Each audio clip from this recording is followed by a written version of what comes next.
நம்ம கடந்த நாட்களில் பரிசுத்த ஆவியானவரை குறித்து தியானித்தோம். அல்லேலூயா. பரிசுத்த ஆவியானவர்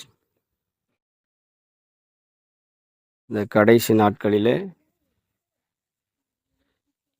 நம் மூலமாய் வல்லமையாய் கிரியை செய்ய சித்தம் கொண்டிருக்கிறார். அல்லேலூயா. இயேசு கிறிஸ்து பிதாவினிடத்திலே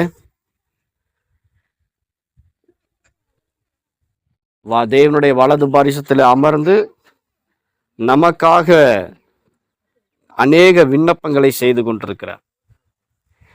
ஆனா முதல்ல அவர் நமக்கு செஞ்ச விண்ணப்பம் என்ன அப்படின்னா, என்றென்றைக்கும் நம்மோடு கூட தங்கி வாழும்படிக்கு, நம்மை நடத்தும்படிக்கு பரிசுத்த ஆவியானவரை என் பிள்ளைகளுக்குள் அனுப்பும் என்று வேண்டிக் கொண்டார்.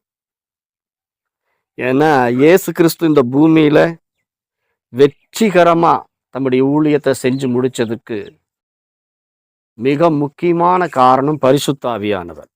அவர் ஒவ்வொரு முறையும் ஜெபாலயத்துல எழும்பி சொல்லுவார், கர்த்தருடைய ஆவியானவர் என் மேல் இருக்கிறார், தரித்திரருக்கு சுவிசேஷத்தை பிரசங்கிக்கும்படி என்னை அபிஷேகம் பண்ணினார், இருதயம் நறுங்கொண்டவர்களை குணமாக்கவும், சிறைப்பட்டவர்களுக்கு விடுதலையை தரவும், குருடருக்கு பார்வையை பிரசித்திப்படுத்தவும், நொறுங்கொண்டவர்களை குணமாக்கவும், கர்த்தருடைய அனுக்கிரக வருஷத்தை பிரசித்திப்படுத்தவும் அவர் என்னை அனுப்பினார் என்று சொல்லி ஒவ்வொரு முறையும் பரிசுத்த ஆவியானவரை தலைமேல் வைத்து அவர் கொண்டாடுவார். இயேசு பிரபலமானார், சாத்தானுக்கு ப்ராப்ளமா மாறிட்டார். அல்லேலூயா. ஒன்று நம்ம பிரபலமா இருக்கணும், ரெண்டாவது ப்ராப்ளமாகவும் இருக்கணும். பிரபலமா இருக்கணும்னா பரிசுத்த ஆவியானவர் நம்ம மேல இருக்கிறாருங்கிற உணர்வோடு இருக்கணும்.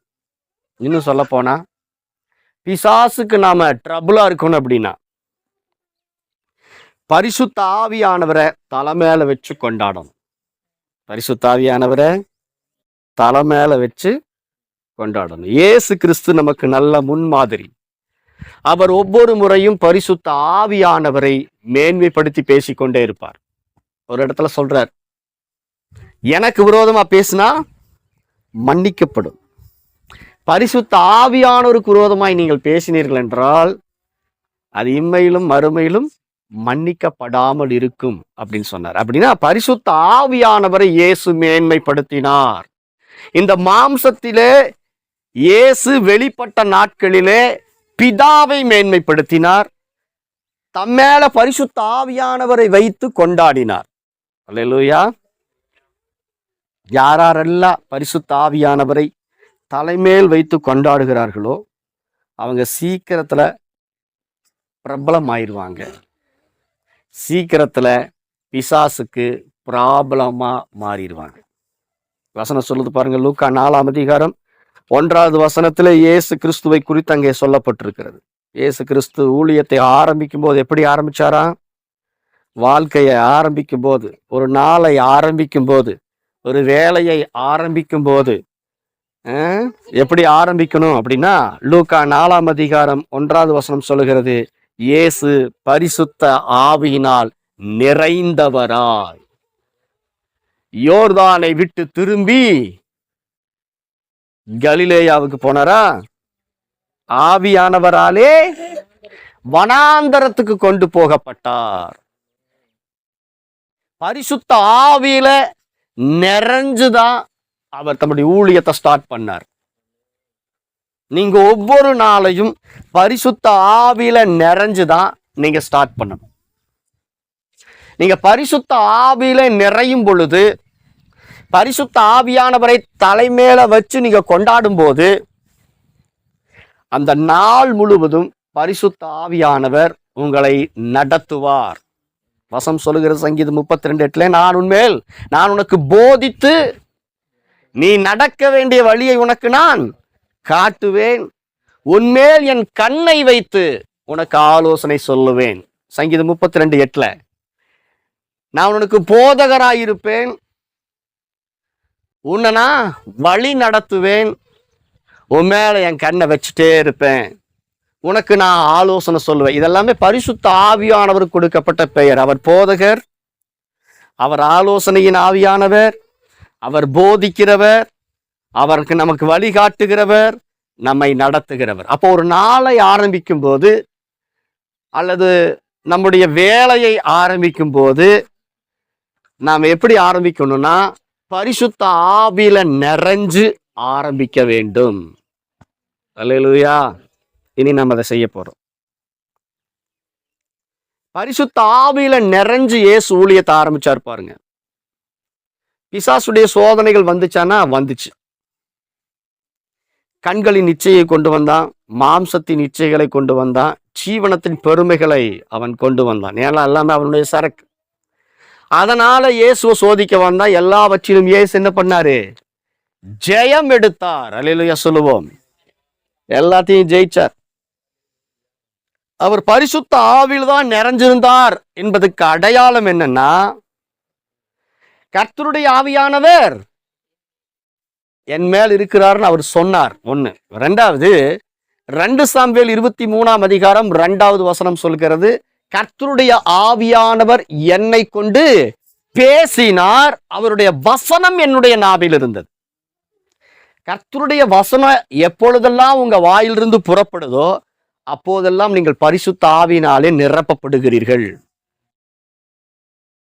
பரிசுத்த ஆவியில நிறையிறதுனா என்ன? நல்ல வசனங்களை சத்தம் போட்டு சொல்றது. தேவனால் அனுப்பப்பட்டவர் தேவனுடைய வார்த்தைகளை பேசுகிறார். தேவன் அவருக்கு தமது ஆவியின் அருட்கொடைகளை அளவில்லாமல் கொடுத்திருக்கிறார். யோவான் 3:34. அப்ப பரிசுத்த ஆவியில நிறையிறது அப்படின்னா என்னன்னா, நல்ல வசனங்களை ஒரு வசனனாலும் ஒரு வசனத்தை எடுத்து நல்ல சத்தமிட்டு சொல்லணும். இயேசு ஒரு வசனத்தை எடுத்து சத்தம் போட்டு சொல்லிட்டே இருந்தார். ஏசாயா 61ஆம் அதிகாரம் 1-3 வசனத்தை அவர் தினமும் சொல்லுவார். ஒவ்வொரு பிரசங்கத்துக்கு முன்னாடியும் சொல்லுவார். ஒவ்வொரு ஜெப ஆலயத்திலும் சொல்லுவார். என்ன சொல்லுவார்? கர்த்தருடைய ஆவியானவர் என் மேல் இருக்கிறார். அப்ப பரிசுத்த ஆவியானவரை இயேசு தலைமேல் வைத்து கொண்டாடினார். வெற்றியின் ரகசியம், ஆதி அப்போஸ்தலர்களுடைய வெற்றியின் ரகசியம், அவர்கள் பரிசுத்த ஆவியானவரை மேன்மைப்படுத்தினார்கள். பரிசுத்த ஆவியானவரோடு கூட ஐக்கியப்பட்டிருந்தார்கள். போன வாரத்தில் நாம் தியானிச்சோம். பரிசுத்த ஆவியானவர் எவ்வளவு முக்கியத்துவம் வாய்ந்தவர், அவர் எப்படி நமக்குள்ள வந்து வாசம் பண்ணுகிறார், அவர் நம்மிடத்துல எப்படி எதிர்பார்க்கிறாருங்கிறதை குறித்து நாம தியானிச்சோம். அல்லேலூயா. பரிசுத்த ஆவியானவர் சர்வ வல்லமையுள்ள தேவன். யோவான் ஸ்நானகன் சொன்னான் இயேசுவை குறித்து, நான் உங்களுக்கு ஜலத்தினாலே ஞானஸ்நானம் கொடுக்கிறேன், எனக்கு பின் வருகிறவர் பரிசுத்த ஆவியினாலும் அக்கினியினாலும் உங்களுக்கு ஞான ஸ்நானம் கொடுப்பார். ஞான ஸ்நானம் என்பது மூழ்கி எடுப்பது. பரிசுத்த ஆவிக்குள்ள மூழ்கிடணும். தண்ணி எடுத்து மேல ஊத்துறது வேற, ஆத்துக்குள்ள போய் மூழ்கிறது வேற. அல்லேலூயா. நாம் என்ன பண்ணிட்டு இருக்கோம்னா, ஒரு சொம்பு தண்ணி எடுத்து மேல ஊத்திட்டு குளிச்சாச்சுங்கிறோம். அது இல்லை, அதுக்கு பேர் ஞானஸ்தானம் கிடையாது. ஒரு சிலர் தண்ணி எடுத்து என்ன பண்றாங்க, மேல தெளிச்சுட்டுறாங்க. இப்படிதான் பரிசுத்த ஆவியானவருக்கு நமக்குள்ள உறவு இருக்குது. பரிசுத்த ஆவியானவருக்கு நமக்குள்ள உறவு எப்படி இருக்கணும்னா, வெறும் தண்ணி எடுத்து தெளிக்கிறது இல்லை. தண்ணிங்கிறது பரிசுத்த ஆவியானவர் எடுத்து தெளிக்கிறது இல்லை, அல்லது தண்ணி எடுத்து ஒரு சொம்பு மேல ஊத்துறது இல்லை. ஆத்துல போய் மூழ்கி எந்திரிப்பது, அதுதான் ஞானஸ்நானம். அல்லேலூயா. பரிசுத்த ஆவிக்குள் மூழ்கி இருக்க வேண்டும், பரிசுத்த ஆவியின் நிறைவிலே இருக்க வேண்டும். நீங்க அப்படி மூழ்கத்தான் நிறையத்தான் அந்த பரிசுத்த ஆவியானவர் பெலனாய் மாறி நம்மிலிருந்து வெளிப்பட ஆரம்பிப்பார். லூக்கா 4ஆம் அதிகாரம் 1வது வசனத்துல இயேசு பரிசுத்த ஆவியில நிறைந்தார் என்று எழுதப்பட்டிருக்கிறது. லூக்கா 4:14 என்ன சொல்லப்பட்டிருக்குன்னு பாருங்க. லூக்கா 4:14.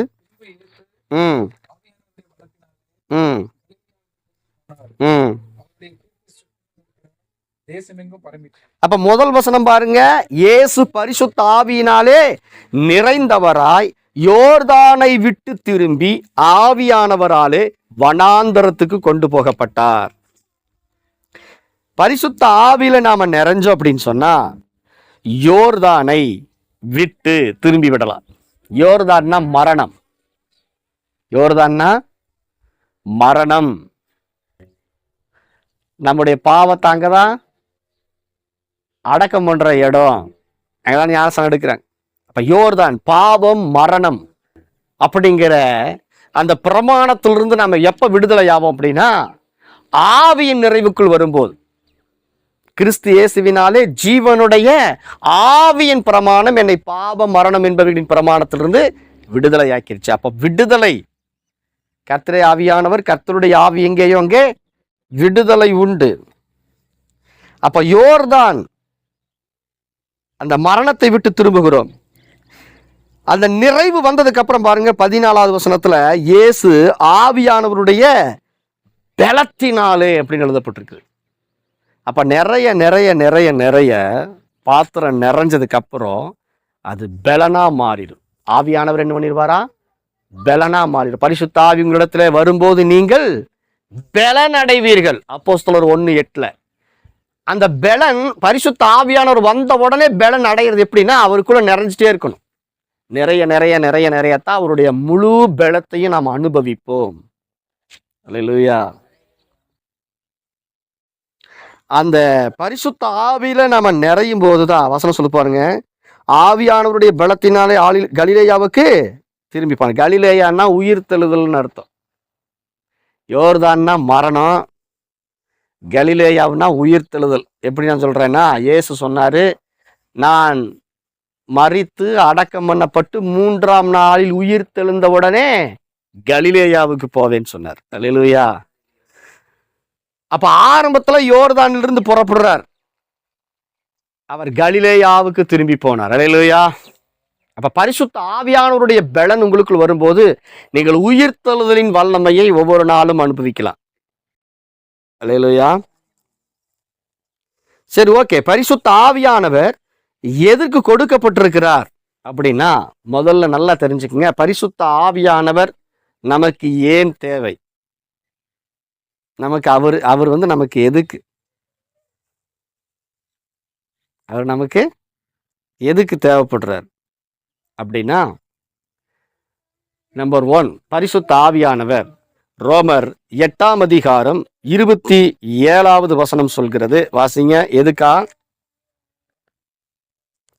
2 காரியத்தை முக்கியமா பரிசுத்த ஆவியானவர் செய்யறார். ஏன் நம்ம ஆவியில நிறைஞ்சு ஜெபம் பண்ணணும் அப்படின்னு சொல்றேன் அப்படின்னா, நம்ம ஆவியில நிறைஞ்சு ஜெபம் பண்ணும்போது பரிசுத்த ஆவியானவர் 2 காரியத்தை செய்கிறார். 1, நிறைய காரியத்தை செய்யறாரு, குறிப்பா அதுல 2 காரியத்தை நம்ம இன்னைக்கு தியானிக்க போறோம். ரோமர் 8:26, 27 வசனங்களை வாசிக்கும் போது வாசிங்க. ஆவியானவரும் நமது பலவீனங்களிலே உதவி செய்கிறார். வாசிங்க.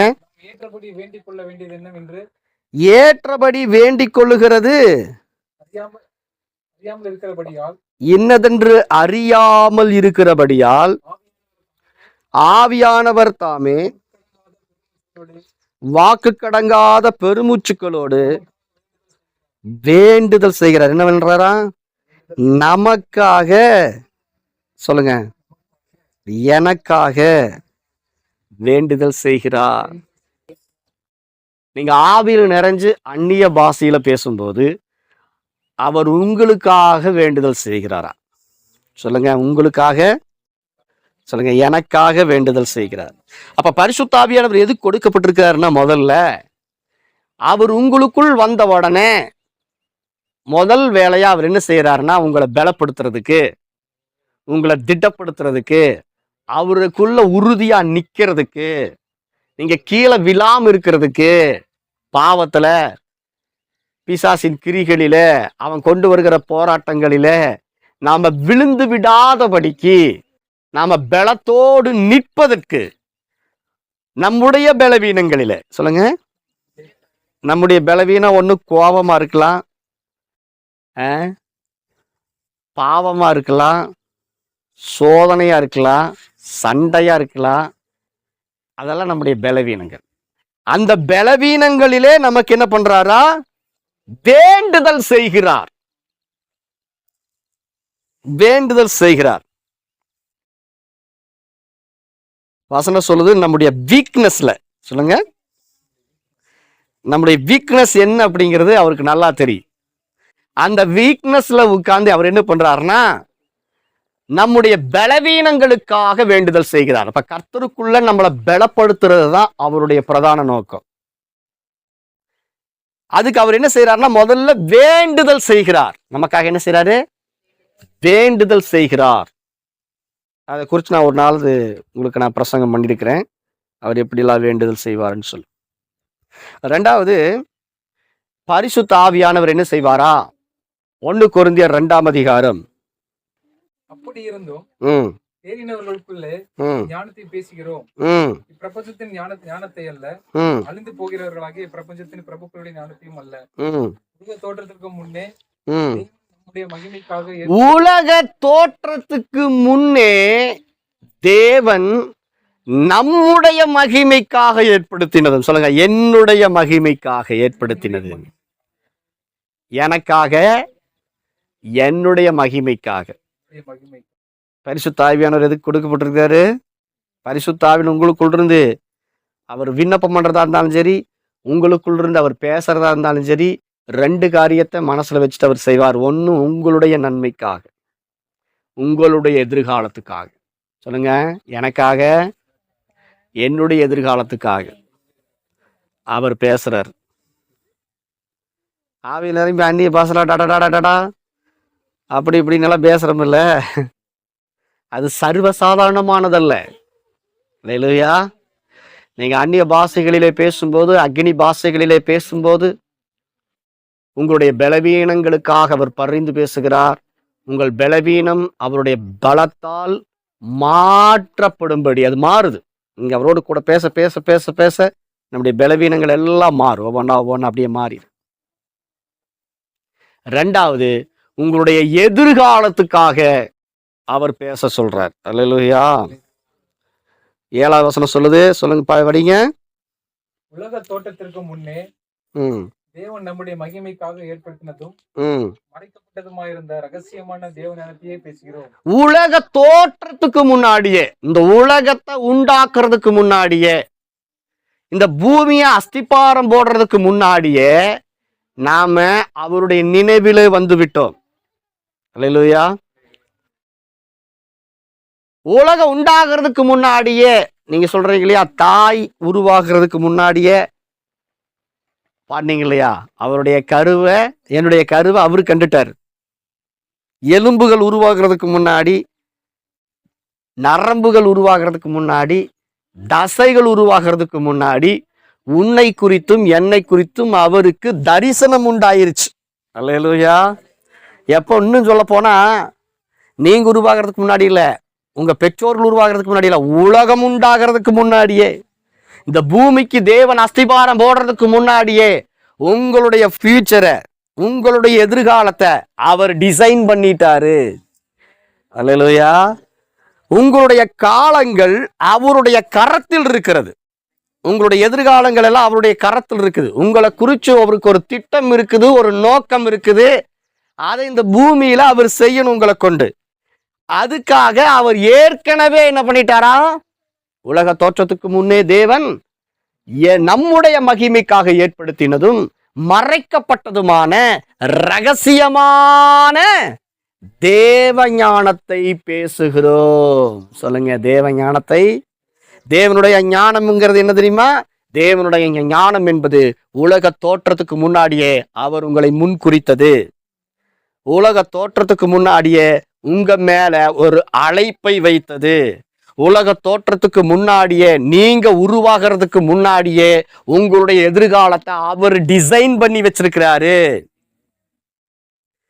இதெல்லாம் எப்ப வெளிப்படும்? வசனம் சொல்லுது, சீக்ரெட்டா வச்சிருக்கிறாரா. ஆங்கில வேதாந்தம் சொல்லப்பட்டிருக்குது 1 கொரிந்தியர் 2:7. Instead, we continually speak of this wonderful wisdom that comes from God, hidden before now in a mystery, it is secret plan destined before the ages to bring us into glory. Hallelujah. என்னவா? அவருடைய secret பிளான்ல நீங்க இருக்கிறீங்க. சொல்லுங்க. எனக்காக ஒரு ரகசியமான திட்டத்தை அவர் வச்சிருக்கிறார். எனக்காக ஒரு ரகசியமான திட்டத்தை அவர் வச்சிருக்கிறார். எனக்காக, என்னுடைய எதிர்காலத்துக்காக. டெஸ்டினி நீங்க சொல்லப்பட்டிருக்கு. டெஸ்டினா எதிர்காலத்துல நிச்சயமா நம்முடைய வாழ்க்கையில நடக்கக்கூடிய சம்பவம். அது எப்படி வச்சிருக்கிறாரா? சீக்ரெட்டா வச்சிருக்கிறாரா? அது எப்ப வச்சாரா? உலகம் உண்டாகிறதுக்கு முன்னாடியே அதை வச்சுட்டார். அவருடைய மனசுல, அவருடைய புஸ்தகத்துல எழுதி வச்சுட்டார்.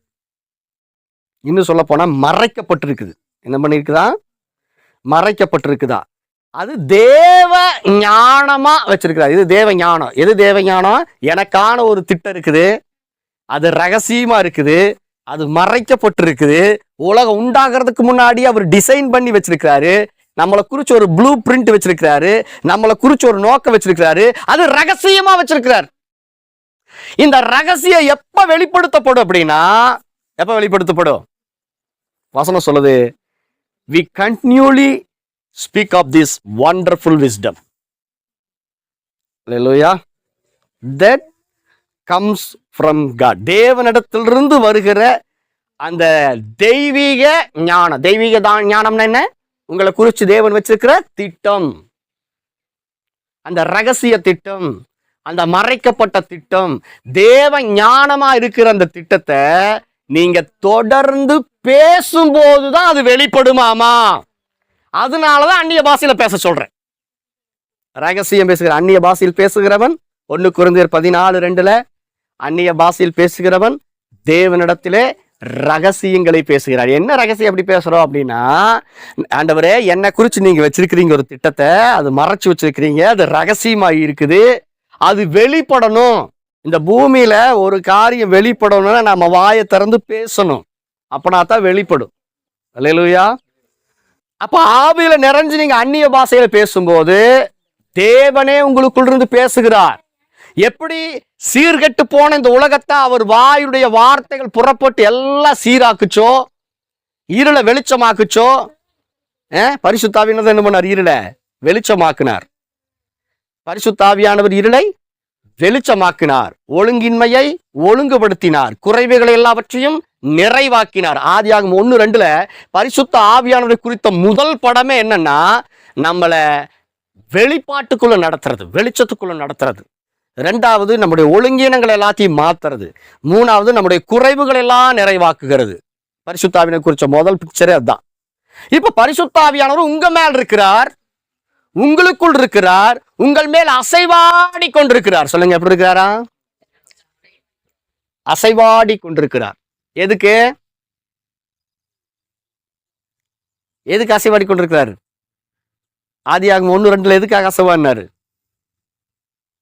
அவர் விரும்புகிற ஒரு உலகத்தை உண்டாக்கணும், அவர் விரும்புகிற ஒரு ஒழுங்கை கொண்டு வரணும், அவர் விரும்புகிற ஒரு நிறைவை கொண்டு வரணும். அல்லேலூயா. அவர் பேசி எல்லாம் ரெடி ஆனதுக்கு அப்புறம் தான் ஆதாம் வந்தான். அல்லேலூயா. ஏதேன் தோட்டம் வந்துச்சு. அங்க சந்தோஷம், சமாதானம், தேவனை போல அவன் செயல்பட்டு கொண்டிருந்த விதம் அருமையா இருந்துச்சு. அப்பேற்பட்ட ஒரு உலகத்தை, அப்பேற்பட்ட ஒரு எதிர்காலத்தை கர்த்தர் நமக்கு ஒவ்வொருத்தருக்கும் தனிப்பட்ட விதத்துல வச்சிருக்கிறார். வசனம் சொல்லுது, நம்முடைய மகிமைக்காக அவர் ஒரு பிளான் போட்டாரா. நம்முடைய மகிமைக்காக அப்படின்னா ஆங்கில வேதம் சொல்றது, உங்களை ஹானர் பண்றதுக்கு, உங்களை ஆனர் பண்ற மதிப்பு மரியாதையோட இருக்கணுமா இல்லை எப்படி? வசனம் சொல்லுது, பரிசுத்த ஆவியானவர் வந்த உடனே ஏசு என்ன ஆயிட்டாரா? ஃபேமஸ் ஆயிட்டாரு. சொல்லிட்டாரு, ஃபேமஸ் ஆயிட்டாரு. பிசாசுக்கு பிராபலமா மாறிட்டார்.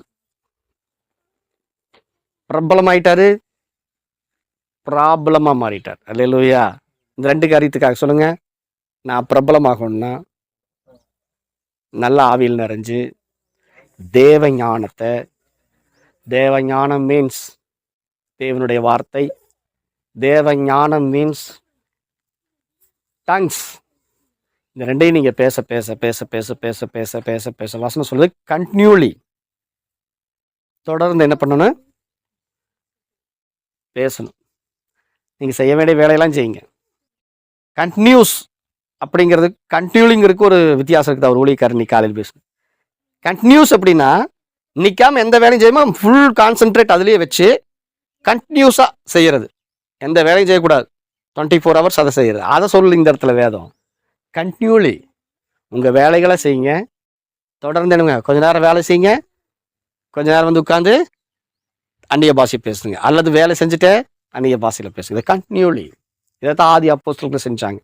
Speak of this wonderful wisdom, அதாவது அந்த அதிசயமான ஞானத்தை, நம்மளுக்கு அதிசயமான காரியத்தை வச்சிருக்கிறாரா, அதிசயமான காரியத்தை வச்சிருக்கிறாரா. வசனம் சொல்லுது அடுத்தது 1 Corinthians 2 அதிகாரத்துல 7வது வசனத்தை வாசிங்க. உலக தோற்றத்துக்கு முன்னாடியே இந்த வசனத்தை நீங்க மனப்பாடம் பண்ணணும். இதை நீங்க எப்படி வாசிக்கணும்னா, உலக தோற்றத்துக்கு முன்னாடி, உலகம் உண்டாகிறதுக்கு முன்னாடி எனக்குன்னு தேவன் ஒரு திட்டத்தை வச்சிருக்கிறார். அது ரகசியமா வச்சிருக்கிறார், அதை மறைச்சு வச்சிருக்கிறார், அது என்னுடைய மகிமைக்காக வச்சிருக்கிறார். அந்த திட்டத்தை இப்ப நானும் பரிசுத்த ஆவியானவரும் பேச போறோம். என்ன பண்ண போறோம்? பேச போறோம். அந்நிய பாஷையில் பேசுகிறவன் தேவனோடு கூட ரகசியங்களை பேசுகிறான். யாரை குறிச்சு ரகசியம்? என்ன குறிச்சு ஒரு ரகசியம் வச்சிருக்கிறார் அவரு. என்ன குறிச்சு ஒரு பிளான் வச்சிருக்கிறாரு.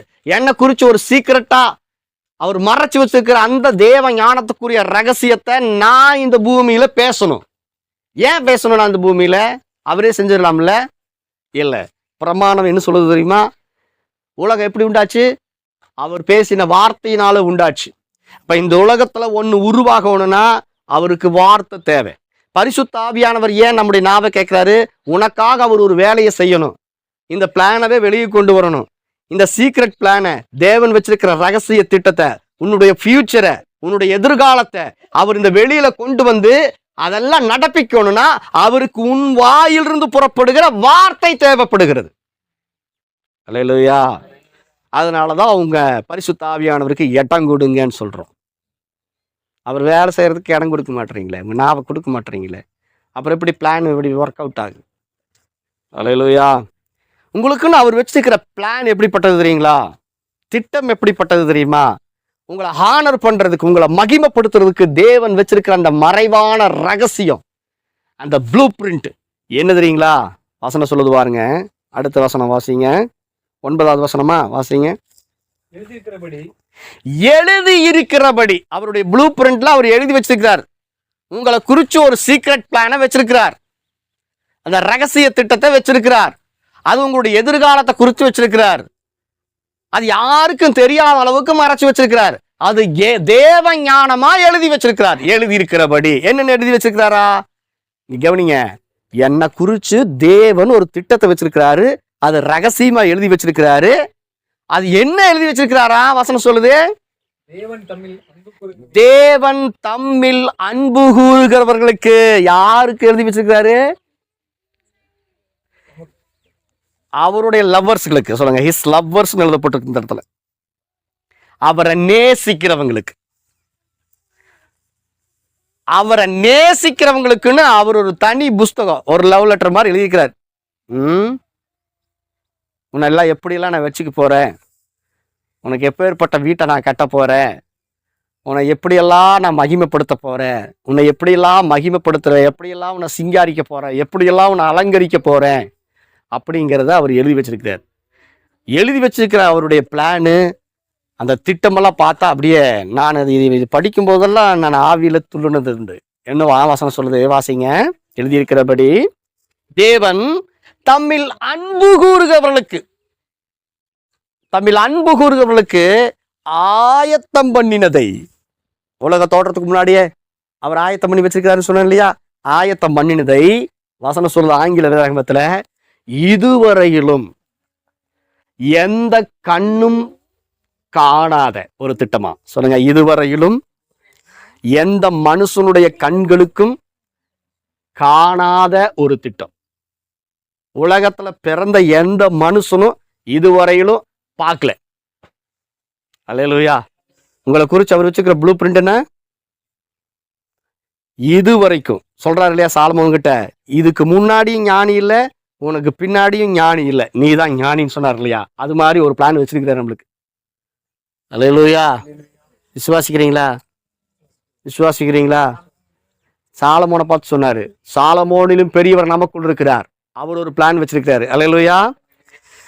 உலகத்துல இதுவரையிலும் எந்த ஒரு மனுஷனுடைய கண்களாலும் காணாத ஒரு திட்டம், இதுவரையிலும் எந்த மனுஷனுடைய காதுகளும் கேள்விப்படாத ஒரு திட்டம், இதுவரையிலும் எந்த மனுஷனுடைய இருதயத்திலும் கற்பனை கூட பண்ண முடியாத அளவுக்கு ஒரு திட்டத்தை வச்சிருக்கிறாரு. அல்லேலூயா. ஜெபம் பண்ணும்போது எப்படி ஜெபம் பண்ணணும்? இந்த வசனத்தை எடுத்து வாசிச்சு ஆவியானவருக்கு நன்றி சொல்லி அவரை முத்தமிட்டு, ஆவியானவரே இதவா எனக்குள்ள இருந்து பேசுறீங்க அந்நிய பாஷையில, என்ன குறிச்சு ஒரு திட்டம் வச்சிருக்கிறீங்களா? இதனால எனக்கு என்ன பிரயோஜனம் அப்படின்னா, வசனம் சொல்லுது நம்முடைய மகிமைக்காகவா. வசனம் சொல்லுது பாருங்க, கவனிங்க. எல்லாமே தேவன் தம்முடைய நாமத்தின் மகிமைக்காக செய்வார்னு எழுதப்பட்டிருக்கு. இந்த இடத்துல சொல்லப்பட்டிருக்கு தெரியுமா? உன்னை நான் ஹானர் பண்ண போறேன். ஆபிரகாம் மட்டும் சொன்னார் இல்லையா, உன் பேரை நான் பெருமைப்படுத்துவேன், உன்னை நான் கனம் பண்ணுவேன் சொன்னார் இல்லையா?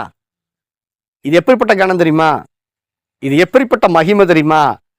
எந்த மனுஷனும் அனுபவிக்க முடியாத ஒரு கணம், எந்த மனுஷனும் பார்க்காத ஒரு கணம், எந்த மனுஷனும் கேள்விப்படாத ஒரு கணத்தை கர்த்தர் உங்கள் ஒவ்வொருத்தருக்கும் வச்சிருக்கிறாரா. வசனம் சொல்லுது, அவரை நேசிக்கிற ஒவ்வொருத்தருக்கும் வச்சிருக்கிறாரா. அவரால் செய்ய முடியுமா? செய்ய முடியும். அல்லேலூயா. எல்லாத்துக்கும் செய்வாருங்க. ஆபிரகாமுக்கு செய்வாரு, தாவீதுக்கு செய்வாரு, இயேசுவுக்கு செய்வாரு, யோசேப்புக்கு செய்வாரு. நமக்கு செய்வாரா? கண்டிப்பா செய்வார். அல்லேலூயா. எத்தனை பேர் விசுவாசிக்கிறீங்க பாருங்க. அப்போ எந்த மனுஷனுடைய கண்ணும் காணாத ஒரு திட்டம், எந்த மனுஷனும் இதுவரைக்கும் கேள்விப்பட்டிருக்கவே மாட்டான். இப்படி ஒருத்தரா இதுவரைக்கும் நான் பார்த்ததே இல்லை. இதுவரைக்கும் நான் இதை குறிச்சு சேபா நாட்டு ராஜஸ்திரி சாலமோனை குறிச்சு கேள்விப்பட்டிருந்தாரா? கேள்விப்பட்டு வந்து பார்த்தா, ஐயோ நான் கேட்டது கொஞ்சம்தான், நான் கேள்விப்படாத காரியங்களை, நான் பார்க்காத காரியங்களை சாலமோன் ராஜா செஞ்ச அரசாட்சியில நான் பார்த்தேன், அவருடைய ஞானத்துல பார்த்தேன்னு சொல்றான். உலகம் அப்படி தேடி நம்மளை தேடி வரப்போகுது. அல்லேலூயா. இதுவரையிலும் எந்த மனுஷனுடைய கண்களாலும் காணாத, எந்த மனுஷனுடைய காதுகளாலும் கேள்விப்பட்டராத, எந்த மனுஷனுடைய இருதயத்திலும் தோன்றியிராத ஒரு பிளான, ஒரு திட்டத்தை, ஒரு ரகசியத்தை கர்த்தர் நான் பிறக்கிறதுக்கு முன்னாடி, என் எலும்புகள் உருவாகிறதுக்கு முன்னாடி, நரம்புகள் உருவாகிறதுக்கு முன்னாடி, தசைகள் உருவாகிறதுக்கு முன்னாடி, நான் உருவாகிறதுக்கு முன்னாடி, இந்த உலகம் உருவாகிறதுக்கு முன்னாடி அவர் தம்முடைய ப்ளூ பிரிண்ட்ல எழுதி வச்சிருக்கிறாரு. சரி, எழுதி வச்சிருக்கிறாரு. இது எப்ப வெளிப்படும்? எப்ப வெளிப்படுமா? வசனம் சொல்லுது, 6வது வசனம் என்ன சொல்லுது? இந்த ஞானத்தை என்ன பண்ணணும்னா, there is a wisdom that we continually speak of when we are among the spiritually mature. 7வது வசனம் சொல்லுது, instead we continually speak of this wonderful wisdom that comes from God. தேவனிடத்தில் வருகிற அந்த அதிசயமான ஞானத்தை நம்ம தொடர்ந்து பேச வேண்டும். அப்போஸ்தலர்கள் என்ன செஞ்சாங்க? ஆதி அப்போஸ்தலர்கள் அப்போஸ்தலர் 2ஆம் அதிகாரத்துல அவர்கள் பேசினார்கள். அப்போஸ்தலர் 2ஆம் அதிகாரத்துல மட்டும் அவங்க ஆவியில நிறைஞ்சு, பரிசுத்த ஆவியில நிறைஞ்சு பேசினார்கள் பேசினார்கள் பேசினார்கள் பேசினார்கள் பேசினார்கள் என்றே எழுதப்பட்டிருக்கும். வாசிங்க அப்போஸ்தலர் 2:4. அப்போஸ்தலர் 2ஆம் அதிகாரத்துல பரிசுத்த ஆவியினாலே அவர்கள் நிரப்பப்பட்டு என்ன செய்யறாங்களா? 2வது வசனத்துல இருந்து வாசிங்க. வானத்திலிருந்து சடிதியாக ஒரு முழக்கம் உண்டாகி அவர்கள் உட்கார்ந்திருந்த வீடு முழுவதும் நிரப்பிற்று. அல்லாமலும் அக்கினிமயமான நாவுகள் போல பிரிந்திருக்கும் நாவுகள். இயேசுவை குறிச்சு யோவான் சாணன் என்ன சொன்னா? அவர் உங்களுக்கு பரிசுத்த ஆவியினாலும் அக்னியினாலும் ஞானஸ்நானம் கொடுப்பார். இப்ப பரிசுத்த ஆவியில நீங்க பெற்றுக்கொண்டிருக்கிறீங்க, நிறைஞ்சிருக்கிறீங்கன்னு நீங்க சொல்றீங்க. ஆனா அது முழுமை அல்ல. பரிசுத்த ஆவியினாலும் அக்னியினாலும் ஞானஸ்நானம் கொடுப்பார். ஆதி அப்போஸ்தலர்கள் மேல பரிசுத்த ஆவியானவர் காற்று போல வந்தார் மட்டுமல்ல, அவர் மேல் அக்னிமயமான நாவுகள் வந்தது. அல்லேலூயா. ஆமா, அக்னிமயமான நாவுகள் வந்துச்சு. காத்து அடிக்கணும், நெருப்பு இருக்கணும். அப்படின்னா தான் அது தீவிரமா பரவும். இப்போ காத்தடிக்கலன்னு வச்சுக்கோங்க, நெருப்பு மட்டும் இருக்குதுன்னு சொன்னா அங்க மட்டும்தான் எரிஞ்சிட்டு இருக்கு. ஒரு காத்தடிச்சதுன்னா நெருப்பு தீவிரமா என்ன ஆயிடும், பரவ ஆரம்பிச்சிரு. அப்பேற்பட்ட அபிஷேகத்துலதான் கர்த்தர் நினைக்கிறார், நம்மள அபிஷேகிச்சிருக்கிறார். ஒரு இடத்துல எரியிற நெருப்பு அல்ல, இது எல்லா பக்கமும் பரவுகிற நெருப்பு. இது எல்லா பக்கமும் பரவ வேண்டுமானால் காற்றை போல பரிசுத்த ஆவியானவர் செயல்பட வேண்டும், அக்னியை போல பரிசுத்த ஆவியானவர் செயல்பட வேண்டும். அல்லேலூயா. இங்க காற்று என்பது பரிசுத்த ஆவியானவர், அக்னி என்பது அவர் கொடுக்கிற அந்நிய பாஷை. இத பேச ஆரம்பிச்சாங்க பாருங்க, 120 பேரு, 12 பேருங்க, 12 பேரு முழு உலகத்தையுமே கலக்குனாங்க. அல்லேலூயா. முழு உலகத்தையும் பரவுச்சு அந்த அக்னி. அப்போ உங்களை குறிச்சு ஒரு பிளான் இருக்குது, ஒரு திட்டம் இருக்குது, ஒரு நோக்கம் இருக்குது. இது எல்லாம் நிறைவேறணும்னு சொன்னா அக்கினிமயமான நாவுகள் உங்களிடமிருந்து புறப்பட வேண்டும். இன்னும் சபைக்கு கூட நம்ம இன்னும் பிரயோஜனப்படாம இருக்கிறோம். இவ்வாறு நிறைய நிரம்பி இருக்கணும். நீங்க இவங்க என்ன பண்ணாங்க, எல்லாரும் ஒருமனப்பட்டு ஓரிடத்துல வந்து பேச ஆரம்பிச்சாங்க. நம்ம ஒருமனப்பட்டு ஓரிடத்துல வரணும். இதுகளை மாத்திரம் இல்லை. அல்லேலூயா. அப்படி நம்ம செய்யும் பொழுதுதான் நம்மை குறித்து தேவன் வச்சிருக்கிற திட்டங்களும் நோக்கங்களும் வெளிப்பட ஆரம்பிக்கும். அல்லேலூயா. அங்க பேசினார்கள் மட்டும் எத்தனை முறை வருதுன்னு வாசிங்க.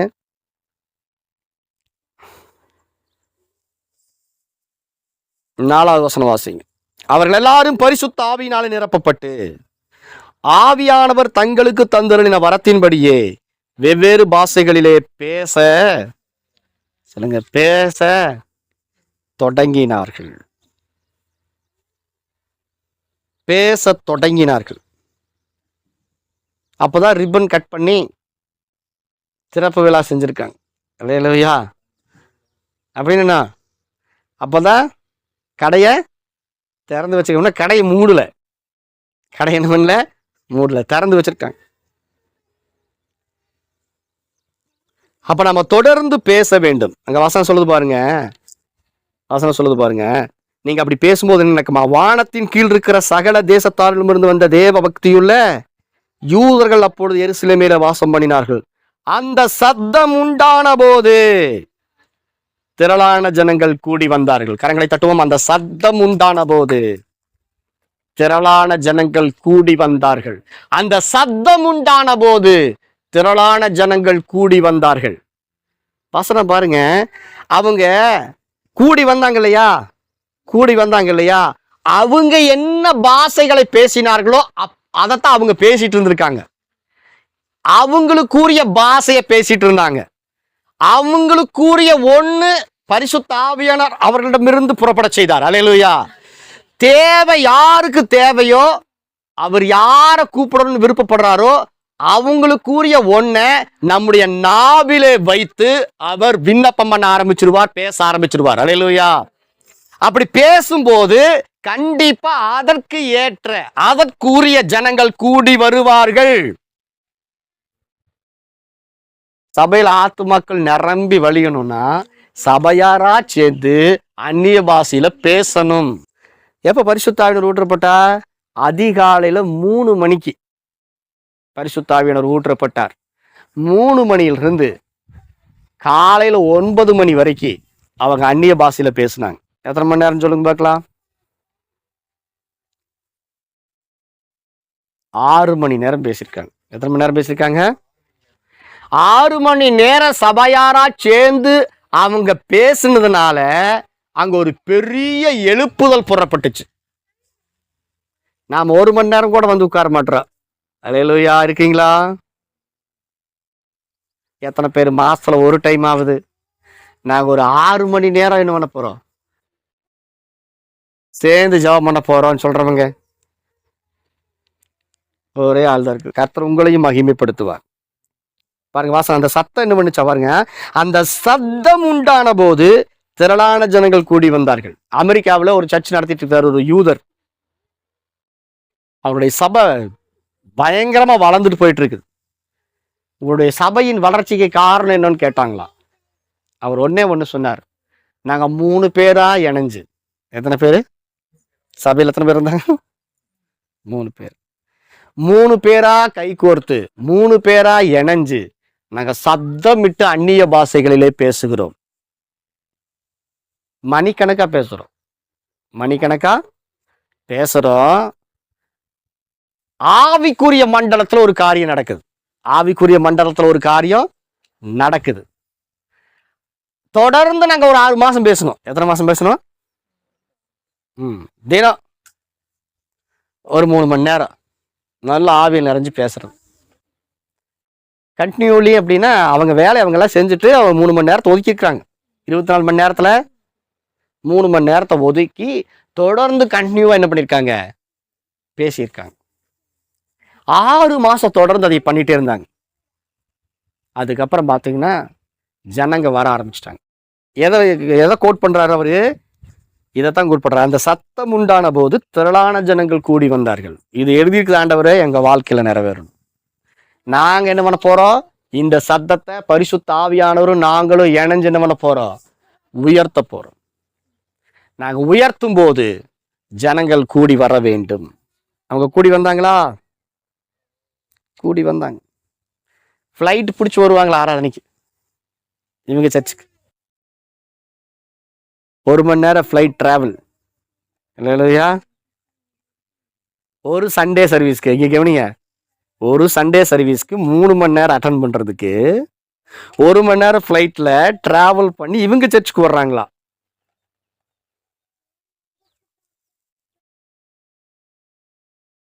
வேற வேற நாட்டில இருந்து வர்றாங்க.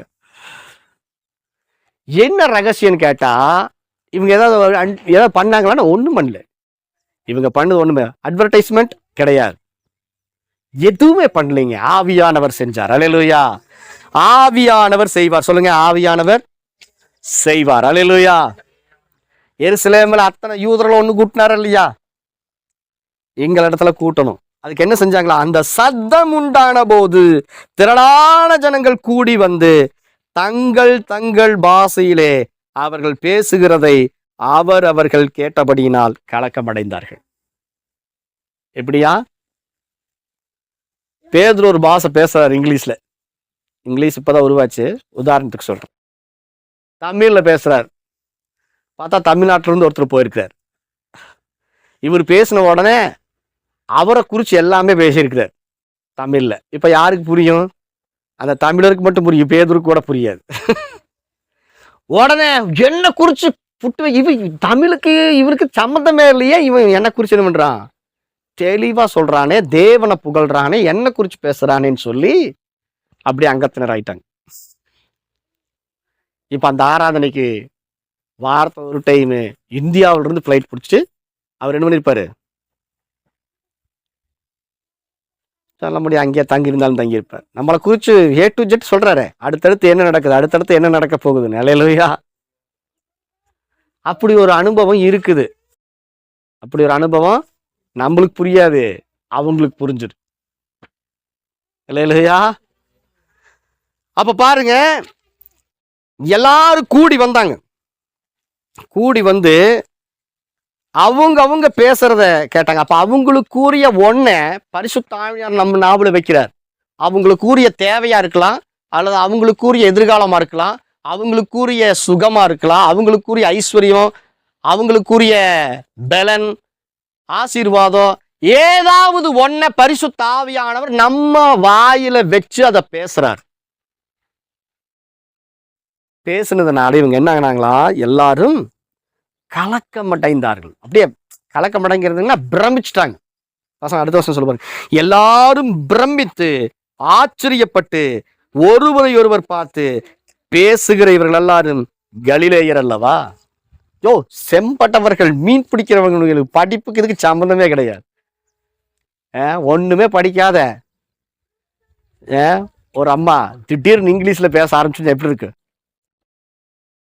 பள்ளிக்கூட பக்கமே போனதில்லை. இப்ப நம்ம கூட்டத்துல வந்து இங்கிலீஷ்ல பேசுது, பட்ட பாடல் ப்ராப்பர்சி பண்ணுது, கிட்டத்தட்ட 10 நிமிஷம் பேசுது. என்னென்ன வேர்டு டிக்ஷனரி தேடுறாங்க அந்த வேர்டுகள்லாம். எப்படி இருக்கு? இந்த அம்மாவுக்கே தெரியாது நான் இங்கிலீஷ் பேசுனா யார் சொன்னா அப்படிங்கிறது முடிச்சா. அது மாதிரி பேசுகிற இவர்கள் எல்லாரும் கலிலேயர் அல்லவா, படிப்பறிவு இல்லாதவங்க, செம்படவங்க, இவங்க பேசுறாங்களே, நம்மளை குறிச்சு பேசுறாங்களே. அப்படி இருக்க நம்மில் அவரவருடைய ஜென்ம பாஷைகளிலே இவர்கள் பேச கேட்கிறோமே, இது எப்படி?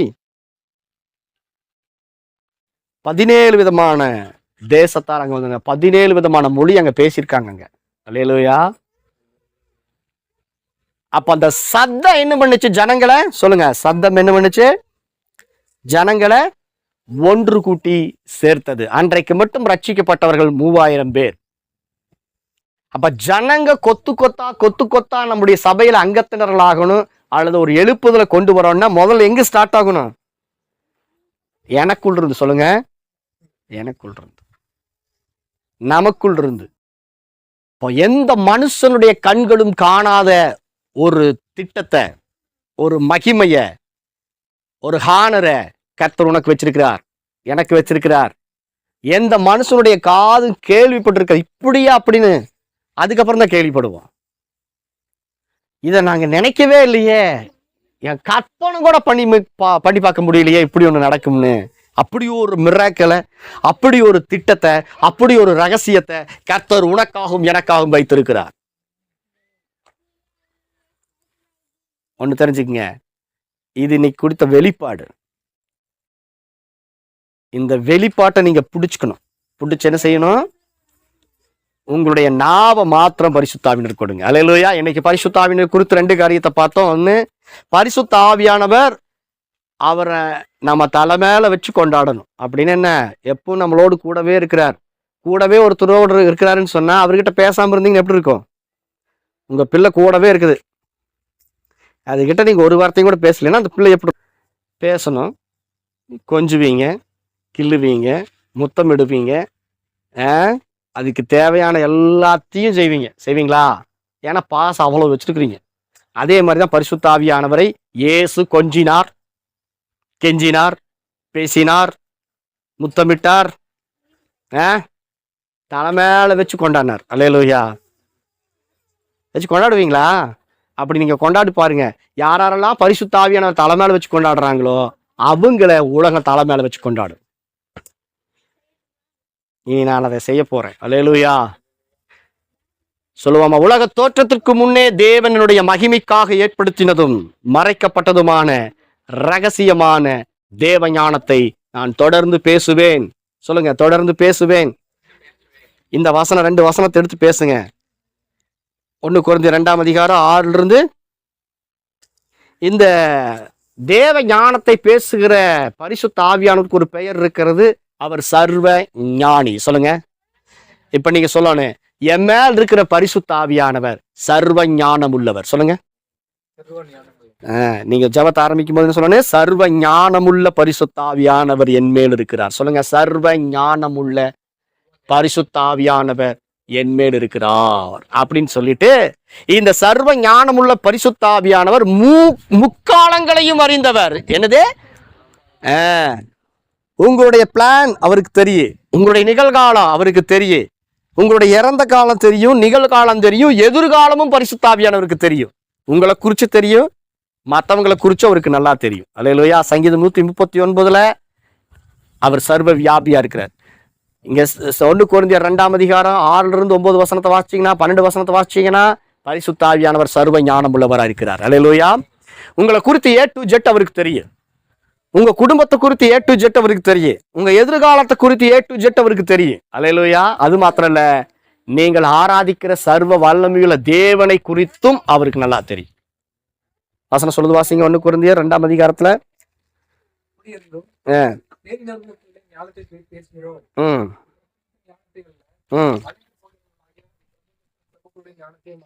ஆமா. உலக தோற்றத்துக்கு முன்னே தேவன் நம்முடைய மகிமைக்காக ஏற்படுத்தினதும் மறைக்கப்பட்டதுமாயிருந்த ரகசியமான தேவ ஞானத்தையே தொடர்ந்து பேசுகிறோம்.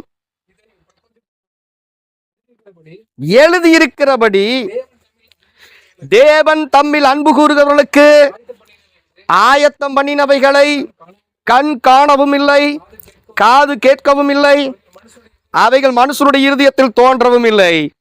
நமக்கோ தேவன் அவைகளை தம்முடைய ஆவியினாலே வெளிப்படுத்தினார்.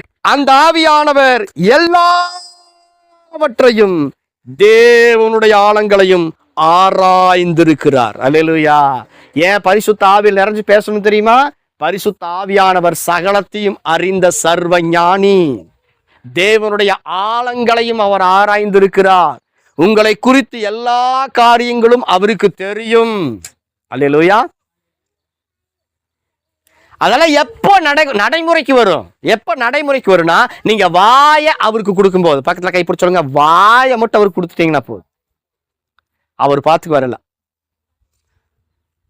வாயை மட்டும் கொடுத்துட்டா போதும். நல்ல ஆவியில் நிறைஞ்சு இந்த வசனங்களை வாசிச்சு நல்ல அந்நிய பாஷையில பேசணும். இந்த வாரம் முழுவதும் நீங்க அதை செய்யறீங்க. அல்லேலூயா. செஞ்சுட்டு அடுத்த வாரத்துல வந்து என்ன செய்யணும்? சாட்சி சொல்லணும். பாருங்க 11வது வசனம் வாசிங்க. மனுஷனுள் உள்ள ஆவியை அன்றி மனுஷரில் எவனும் மனுஷனுக்குரியவைகளை அறிவான்.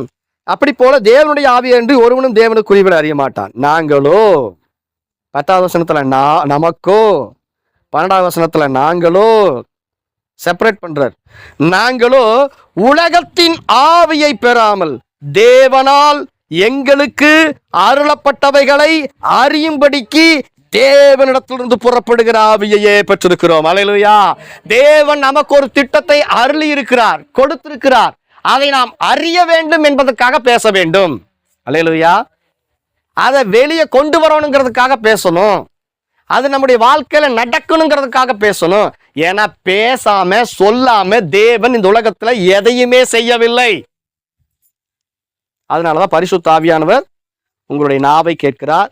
அப்ப நீங்க ஆவியில நிறைஞ்ச அந்நிய பாஷைகளை பேசும்போது ரகசியங்களை பேசுகிறீர்கள். அதுல முதல் ரகசியம், உங்களுடைய பலவீனங்களுக்காக பரிசுத்த ஆவியானவர் பேசுகிறார், விண்ணப்பம் பண்ணுகிறார், மன்றாடுகிறார். அல்லேலூயா. இரண்டாவது, உங்களுடைய எதிர்கால பிளானை குறித்து அவர் பேசுறார். ஏன்னா அவர் பேசினாத்தான் நடக்கு. அல்லேலூயா. அவர் சொன்னால் ஆகும், அவர் கட்டளையிட நிற்கும். அவர் இப்போ சொல்றதுக்கு ஒரு நாவு தேவை. அந்த நாவு தான் உங்களுடைய நாவு. அதனாலதான் பெந்தகோஸ்தே என்னும் நாள் வந்த போது ஜனங்க எல்லார் மேல அவர் வந்து நிரம்பின உடனே அவருடைய நாவை பிடித்து பேசினார். அல்லேலூயா. சரி, பக்கத்துல கைப்பிடிச்சுங்க. உங்க வாழ்க்கை, உங்க எதிர்காலம் உங்க நாவில் இருக்கிறது. அல்லேலூயா. அது பரிசுத்த ஆவியானவர் கொடுத்துருங்க. பரிசுத்த ஆவியானவர் அதை பொறுப்பெடுத்துக் கொள்வார்.